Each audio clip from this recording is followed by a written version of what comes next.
இப்போ பார்த்திங்கன்னா சூப்பரான நம்மளோட எம்மி பாஸ்தா. ஸோ இதை நம்ம எப்படி செஞ்சோம் பார்க்கணும்ல. ஸோ வாங்க வீடியோக்குள்ளே போகலாம். அதுக்கு முன்னாடி என்னோட சேனலை சப்ஸ்கிரைப் பண்ணலாம். சப்ஸ்கிரைப் பண்ணி வச்சுக்கோங்க, இன்னும் மோட்டிவேஷனாக இருக்கும். ஸோ வாங்க வீடியோக்குள்ளே போகலாம். ஹாய் ஃப்ரெண்ட்ஸ், வணக்கம், நமஸ்தே. நீங்களும் எப்படி இருக்கீங்க? நல்லா இருக்கீங்க, சந்தோஷமாக இருக்கீங்க நினைக்கிறேன், நம்புறேன். நல்லதே நினைப்போம், நல்லதே நடக்குங்க. இன்றைக்கி ஒரு சூப்பரான ஒரு டிஷ்ஷு.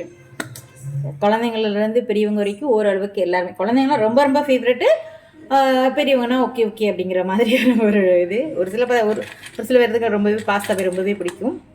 ஸோ நான் பாஸ்தா தான் செய்ய போகிறேன். ஸோ நம்மளோட main hero pasta. So pasta எடுத்து வச்சுருக்கேன். இதை நான் வந்து வேக வச்சு எடுக்க போகிறேன். அதுக்கு அடுத்து இதுக்கு தேவையான பொருட்கள் என்னென்னு பார்க்கணும்ல. ஸோ பாஸ்தா எடுத்து நான் தனியாக அப்படி வச்சுட்டேன். ஒரு 10 பல் பூண்டு எடுத்து நான் கட் பண்ணி வச்சுருக்கேன். ஒரு மிளகாய் எடுத்து கட் பண்ணி வச்சுருக்கேன். ஒரு வெங்காயம். என்கிட்ட வந்து இந்த வெஜிடபிள்ஸ் மட்டும் தான் இருந்தது. கேரட்டும் பீன்ஸும் இருந்தது. ஸோ நான் எடுத்துக்கிட்டேன். உங்கள்கிட்ட முட்டைக்கோஸ் எது இருந்துச்சுன்னா நீங்கள் சேர்த்துக்கலாம். குடமிளகா இருந்தாலும் சேர்த்துக்கலாம். கிரன்ச்சியாக எம்மியாகவே இருக்கும். ஸோ அதனால் வாங்க டக்குன்னு வீடியோக்குள்ளே போகலாம். இப்போ என்கிட்ட ஒரு குடமிளகா இருந்தது. ஸோ நான் அதை குடமிளகா எடுத்து நான் கட் பண்ணி வச்சுக்கிட்டேன். ஸோ டக்குன்னு இப்போ பாஸ்தா வேக வச்சுட்டு நான் எடுத்துகிட்டு வந்துடுறேன். இப்போ வந்து நான் பாஸ்தா வேக வைக்க போகிறேன். ஸோ வேக வைக்கிறதுக்கு நான் என்னென்ன யூஸ் பண்ணுறேன்னு நான் சொல்கிறேன். என்னோடய ஸ்டைலில் நான் பண்ணுறதுனால கொஞ்சோண்டி உப்பு சேர்த்துக்கிறேன்.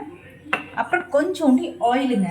எதுக்காக இந்த ஆயில் சேர்த்துக்கிறேன் அப்படின்னு சொன்னால், பாஸ்தா வந்து நமக்கு வந்து ஒன்றோட ஒன்று ஒட்டாமல் வரும். அந்த ஒரு கான்செப்டுக்காகவும் நான் வந்து ஆயில் அப்ளை பண்ணிக்குவேன்.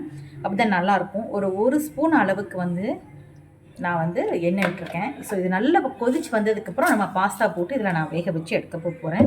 ஸோ இது முதல்ல இதை கொதிக்கட்டும், நம்ம அதுக்கப்புறம் பாஸ்தா போடலாம். இப்போ நல்லா கொதிக்க ஆரம்பிச்சிருச்சு. இந்த இதுக்குள்ள இந்த பாஸ்தாவை உள்ளே போட்டுருவோம். அவ்வளோதான். இன்னமும் வந்து நம்ம அந்த ஆயில் எல்லாமே இருக்கிறதுனால ஒன்றுக்கு ஒன்று ஒட்டாத அளவுக்கு நமக்கு வந்து தெளிவாக நல்லாவே வெந்து வரும்.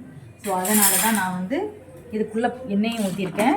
ஸோ உப்பு இதுக்கு தேவைங்கனால உப்பையும் போட்டிருக்கேன். ரொம்ப கொலன்னு வேகாத அளவுக்கு நம்ம இதை வேக வச்சு எடுக்கணும். ஸோ இப்போ நான் இதை வேக வச்சுட்ருக்கேன். ஸோ இதை வெந்ததுக்கப்புறம் காட்டுறேன்.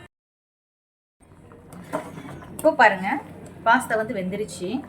இதை வந்து கட் பண்ணும்போது நமக்கு கட் ஆகணுங்க. அடுப்பை நான் சிம்மில் வச்சுருக்கேன். ஒரு பாஸ்தாவை எடுத்து இப்படி கட் பண்ணுறேன். இந்த கட் ஆகுது பாருங்கள், இன்னும் கொஞ்சம் வேகணும். இதாக இருக்குது, தெரியுதான்னு நினைக்கிறேன். உங்களுக்கு தெரியுதா? இந்த பாருங்க, இந்த உள்ளே வந்து ஒயிட்டாக இருக்கிற மாதிரி இருக்கா, இதுக்கு நான் காட்டுறேன். இந்த இருக்குது பாருங்கள், உள்ளே வந்து லைட்டாக அப்படி ஒயிட்டாக இருக்குது பாருங்கள். இந்த மாதிரி ஒயிட் இருக்கக்கூடாது, ஓரளவுக்கு நமக்கு வெந்திருக்கணும். அப்படின்னா தான் இது வந்து இன்னும் உள்ளே வேகலைன்னு அர்த்தம். ஸோ அதனால் நீங்கள் ஒரு பீஸை வந்து கட் பண்ணி பார்க்கும் போது உங்களுக்கு வந்து அது கொஞ்சம் தெளிவாக தெரியுங்கனால இதை காட்டுறேன் நான் உங்களுக்கு. 2 நிமிஷம் தாங்க வச்சேன். இப்போ பாஸ்தா வெந்துருச்சு, உங்களுக்கே தெரியும். ஸோ மறுபடியும் நான் உங்களுக்கு காட்டுறேன்.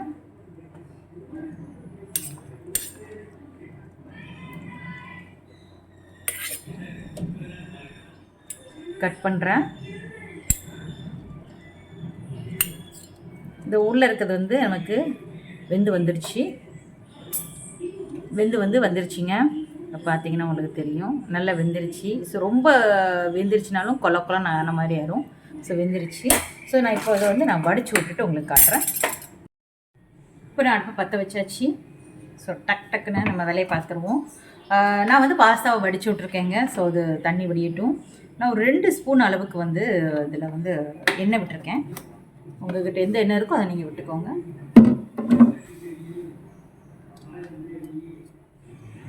எண்ணெய் நல்லா சூடாகணும். சூடானதுக்கப்புறம் தான் நான் போடுவேன். சில நேரம் எல்லோரும் ஒரு சிலவங்க கமெண்ட் பண்ணுவாங்க, இது மாதிரி என்னோடய வீடியோ கொஞ்சம் லாங் வீடியோவாக இருக்குது அப்படின்னு சொல்லிட்டு. நான் தெளிவாக உங்களுக்கு புரியணுங்கிறதுக்காக தான் அந்த மாதிரி நான் எடுத்திருப்பேன். ஏன்னா ஒரு சில குழந்தைங்க, அப்புறம் ஓரளவு புதுசாக மேரேஜ் ஆனால் காலேஜ் ஸ்டூடெண்ட்ஸ் யாருனாலும் இந்த வீடியோஸ் பார்க்கலாம். அவங்களுக்கு தெளிவாக தெரியணுங்கிறதுக்காக அந்த மாதிரி இருக்குமே தவிர மற்றபடி ஒன்றும் இல்லை. ஸோ என்னோடய திருப்திக்காகவும் அவங்களுக்கு நல்லா தெரியணுங்கிறதுக்காகவும் நான் கொஞ்சம் லாங்காக எடுத்துருந்தாலும், ஸோ ப்ளீஸ் வந்து ஸோ எதுவும் குறைகள் எதுவும் இருந்தாலும் தயவுசெய்து என்னை மன்னிச்சிக்கோங்க. இப்போ நான் பூண்டு போட்டுட்டேன். பூண்டு போட்டதுக்கப்புறம் பச்சை மிளகா. நான் வந்து என்னோடய ஸ்டைலில் பண்ணுறேன். உங்களுக்கு எந்த மாதிரி பிடிக்குங்கிறத நீங்கள் அதை பார்த்துக்கிட்டு நீங்கள் பண்ணிக்கோங்க. பார்த்தீங்கன்னா நான் அடுத்து வெங்காயத்தையும் ஆட் பண்ணிட்டேங்க. அந்த பூண்டோட ஃப்ளேவர் தான் வந்து இந்த பாஸ்தாக்கு வந்து ரொம்ப ஒரு உயிர் மாதிரி. ஸோ அதனால் பூண்டு வந்து கொஞ்சம் தாராளமாக சேர்த்துக்கோங்க. ஒருவேளை நீங்கள் யாரும் பூண்டு சேர்க்க மாட்டீங்க அப்படின்னு சொன்னால் பூண்டு வந்து ஸ்கிப் பண்ணிக்கோங்க. ஓகேவா? பூண்டு வெங்காயம் ஒரு சிலவங்க சேர்க்கலைன்னா நீங்கள் வந்து அதை ஸ்கிப் பண்ணிக்கோங்க. பெரும்பாலும் நம்ம இதில் வந்து யாருமே வந்து ஸ்கிப் பண்ண மாட்டாங்க. எல்லாருமே பூண்டு வெங்காயம் சேர்த்துப்போங்க மேபி ஓரளவுக்கு.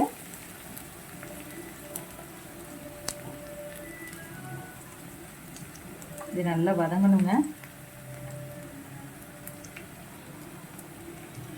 அந்த பூண்டு பச்சை மிளகாவோட ஸ்மெல்லுக்கே நல்ல டெம்ப்டிங்காக இருக்கிற மாதிரி இருக்குது. அப்புறம் நான் வச்சு இப்போ போட்டிருக்கேன். ஃபஸ்ட்டு கேரட்டு போட்டுக்கிறேன். 2 நிமிஷம் வதக்கிக்கிறேன்.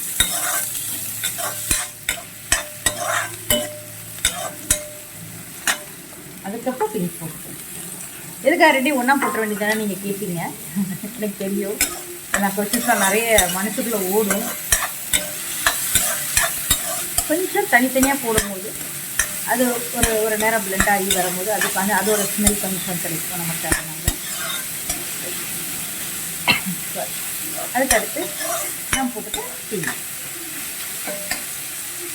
இப்போ இதுக்கு தேவையான அளவுக்கு உப்பு. நம்ம ஆல்ரெடி வந்து பாஸ்தாவில் உப்பு சேர்த்துருக்கோம்.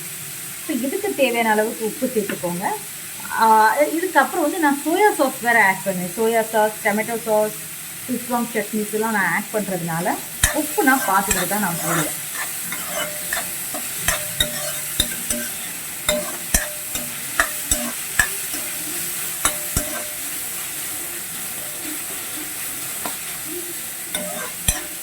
இது நல்லா லைட்டாக வேகட்டும்.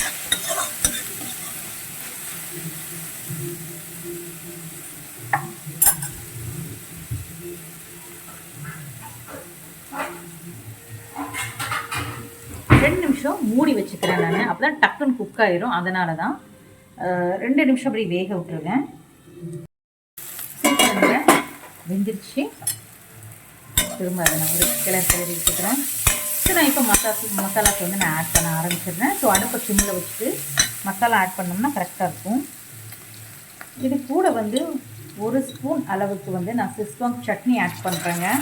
சிஸ்வாங் சட்னி உங்களுக்கு கடையில் கிடைக்கும். ஸோ நீங்கள் ஆட் பண்ணிக்கலாம்.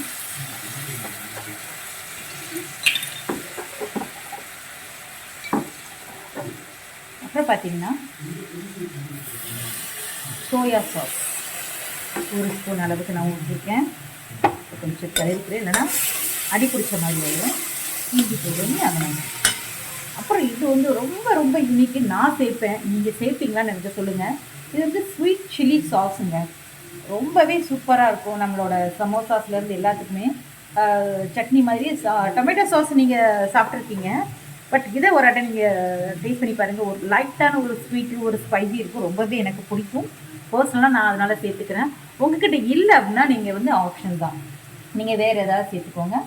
1 ஸ்பூன் வந்து டொமேட்டோ சாஸ் நான் வந்து இதில் ஆட் பண்ணிக்கிறேன். வேஸ்ட் பண்ணக்கூடாது சரிங்களா? ஸோ நான் சேர்த்துக்கிறேன். இதோட சேர்த்து நான் ஆல்ரெடி நான் வந்து சிஸ்வாங் சட்னி நிறம் நான் யூஸ் பண்ணியிருக்கனால 1/2 ஸ்பூன் அளவுக்கு வந்து நம்மளோட மிளகாத்தூள் சில்லி பவுடர் நான் வந்து ஆட் பண்ணுறேன். ஓகேவா?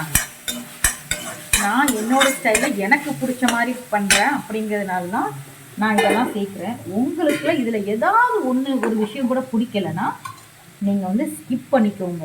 ஏன்னா சாப்பிட்ணும், நமக்கு பிடிச்ச மாதிரி நமக்கு பிடிச்ச விஷயங்களை சாப்பிட்ணும், நமக்கு பிடிச்ச டேஸ்ட்டில் சாப்பிட்ணுன்னு நினைப்பேன் நான். ஸோ அதனால தான் நான் வந்து ஒவ்வொரு விஷயத்தையும் பெரும்பாலும் வீட்டில் பண்ணுற ரீசன். இப்போ வந்து நான் வந்து குடமிளகா இருந்தது இல்லையா, அதை நான் போட்டிருக்கேன். ஸோ உங்களோட கொஷின்ஸ் வரும் அடுத்த நிமிஷம், ஏன் நீங்கள் குடமிளகாவை அதோட போட்டு நீங்கள் வேக வைக்கலைன்னு சொல்லிட்டு. எனக்கு வந்து ஒரு க்ரன்ச்சி வேணும். அந்த சாப்பிடும்போது ஒரு ஸ்லைட்டான ஒரு க்ரன்ச்சி எனக்கு ரொம்ப பிடிக்கும். அதனால் நான் வந்து சேர்த்துக்கிறேன்.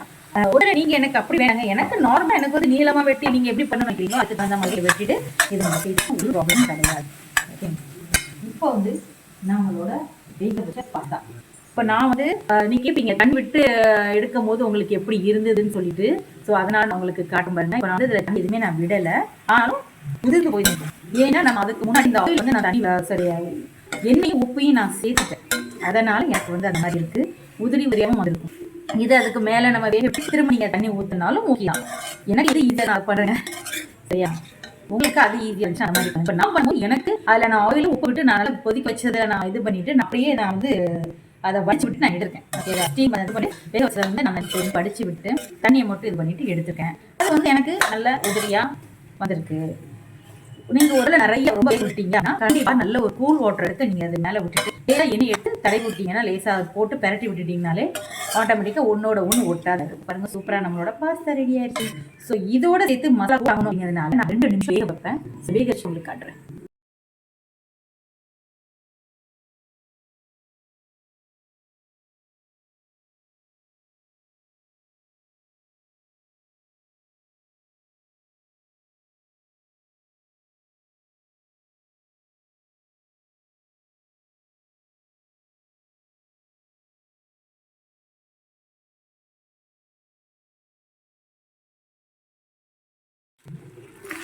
கொஞ்சம் பாத்திரத்தை கிளறிட்டேன்.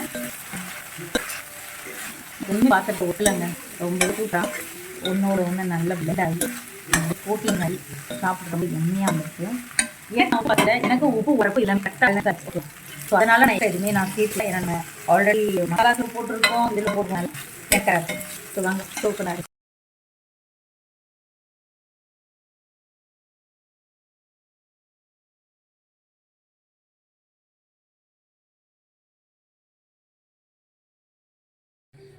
இப்போ பார்த்தீங்கன்னா சூப்பராக நம்மளோட பாஸ்தா ரெடிங்க.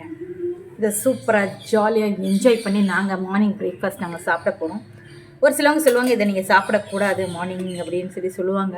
பட் எமர்ஜென்சிக்கு என்றைக்காவது ஒரு நாள் தான் நம்ம சாப்பிட போகிறோம், டெய்லி சாப்பிட போகிறது கிடையாது. என்னோடய விளாக் பார்த்துட்டு எனக்கு தெரியும், பெரும்பாலும் இட்லி தோசை தான் இருக்கும். நான் இன்னும் பொங்கல் கூட நான் வந்து பண்ணலை. ஸோ ஒரு நாள் நான் பொங்கல் பண்ணுறேன். ஸோ ஒரு பூரி மேபி பண்ணுவேன். நான் பொங்கல் வந்து ரொம்ப நாள் ஆச்சு நான் பண்ணேன். ஸோ அது உங்களுக்கு நான் சொல்கிறேன் எப்படி நான் பண்ணியிருக்கேன்னு சொல்லிட்டு. ஸோ இந்த வந்து இன்றைக்கி வந்து நான் சூப்பராக செஞ்சேன் இந்த பாஸ்தாஸ் எனக்கு பிடிச்ச மாதிரி என்னோடய ஸ்டைலில் நான் சாப்பிட்டு என்ஜாய் பண்ண போகிறேன். ஸோ உங்களுக்கு இதே மாதிரி நீங்கள் வீட்லேயும் ட்ரை பண்ணி செஞ்சு பார்த்துட்டு எனக்கு கமெண்ட்டில் சொல்லுங்கள். ஸோ இந்த வீடியோ பிடிச்சிச்சா லைக் பண்ணுங்கள், கமெண்ட் பண்ணுங்கள் அண்ட் ஷேர் பண்ணுங்கள், சப்ஸ்கிரைப் பண்ணுங்கள். தேங்க்யூ ஃபார் த வாட்சிங். Bye friends.